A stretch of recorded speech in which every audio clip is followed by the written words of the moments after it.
Bon, je pense qu'on a déjà tous vécu cette situation. On achète un nouveau micro, on pense que la qualité va être incroyable, qu'elle va être digne des films de Hollywood, on est trop hype, on commence à enregistrer une vidéo et là on se rend compte que la qualité, elle est nulle en fait, elle est éclatée. Et dans cette situation, on a deux options. Soit on insulte la marque vu qu'on a dépensé notre argent dans un micro qui en valait pas la peine et qui est simplement nul, soit on essaie de trouver des trucs pour améliorer ce micro. Personnellement, j'ai choisi la deuxième option, et j'ai trouvé une solution qui est gratuite, simple, et qui fonctionne avec tous les micros. Par exemple, si on prend le micro que je porte actuellement, là la qualité elle est bonne, elle est ok on va dire. Maintenant, si j'enlève la petite étape que j'ai faite juste avant d'upload la vidéo, et regardez, la qualité elle change un petit peu, et le micro, bizarrement, il sonne un petit peu moins bien. Maintenant, je refais cette étape, je remets la petite étape que j'ai faite avant d'upload la vidéo, et on voit que directement la qualité elle est améliorée.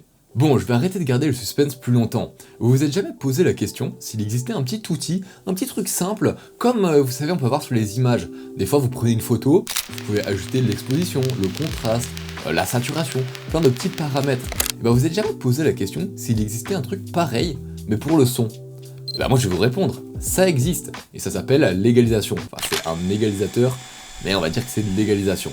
Et là vous allez me dire, mais alors comment ça fonctionne? Et déjà il faut commencer par la base. Il faut savoir que chaque voix et chaque micro fonctionne différemment. Par exemple, si on prend le micro de votre youtubeur préféré, par exemple moi, je dis ça comme ça, si vous prenez le même micro, peut-être qu'avec la voix de youtubeur, le micro va très bien sonner, mais si vous achetez le même, la qualité sera pas folle, simplement parce que votre voix ne sera pas adaptée au micro.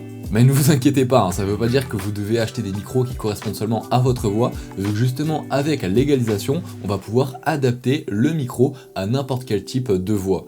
Bon, et avant de passer sur mon ordinateur pour vous montrer ce que c'est qu'un égalisateur et comment ça fonctionne, on va déjà essayer de définir qu'est-ce qu'une bonne qualité sonore, qu'est-ce qu'un bon micro. Un bon micro, il doit rendre un son qui est chaud et une voix qui est assez claire, assez précise. Je vais vous faire un petit exemple. Là, j'ai une voix qui est plutôt chaude. Maintenant, si je change quelques paramètres, là, j'aurai une voix beaucoup plus froide et c'est bien moins agréable à l'oreille. Pareil, là, j'ai une voix assez claire. Vous entendez clairement ce que je suis en train de dire. Si je change un petit paramètre, là, j'ai une voix bien moins claire. Et donc, l'objectif avec l'égalisateur, ça va être d'aller chercher une voix qui est en même temps chaude, en même temps claire. Et c'est l'objectif final quoi. Bon, et une petite dernière chose avant de passer aux choses concrètes, il faut savoir que pour avoir un égalisateur, si vous faites de la vidéo, il y en a un sur chaque logiciel de montage, donc vous n'aurez rien besoin d'acheter, mais par contre si vous faites du streaming sur Twitch ou sur YouTube, pour avoir un égalisateur en temps réel, vous pouvez acheter une carte son, une table de mixage, je vous conseille la Go XLR Mini, que j'ai acheté et qui fonctionne parfaitement, donc il vous faudra un petit peu de matériel à côté. Mais si vous êtes sur YouTube, zéro problème. Bon, je pense que je vous ai assez parlé, maintenant on va aller sur mon ordinateur et je vais vous montrer comment tout ça fonctionne. Bon, maintenant on est sur mon ordinateur. Donc ce qu'on va faire, c'est qu'on va prendre la piste audio qu'on veut améliorer. En l'occurrence là par exemple il y a les rushs de ma caméra. En dessous il y a l'audio qui est associé. Du coup je vais double-cliquer dessus. Je vais descendre un petit peu et là je peux aller sur paramètres et vous voyez qu'il y a cette fenêtre qui va arriver. Bon, et avant de vous donner quelques astuces aussi pour vous aider, parce que là c'est peut-être un petit peu dur encore pour vous de voir comment ça marche, je vous invite à vous abonner à la chaîne, à lâcher un petit like, un petit commentaire, ça fait toujours plaisir et ça me soutient énormément. Bon, une fois que ça c'est dit, on peut reprendre notre égalisateur et vous voyez que là je l'ai réglé déjà d'une certaine manière.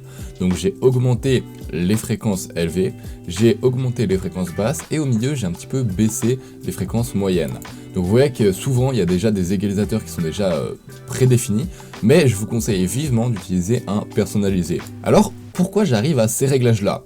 Ce que je vous conseille de faire, c'est de prendre votre micro, de prendre un audio, de le mettre en boucle. Là par exemple je peux mettre play, je peux faire tourner la vidéo.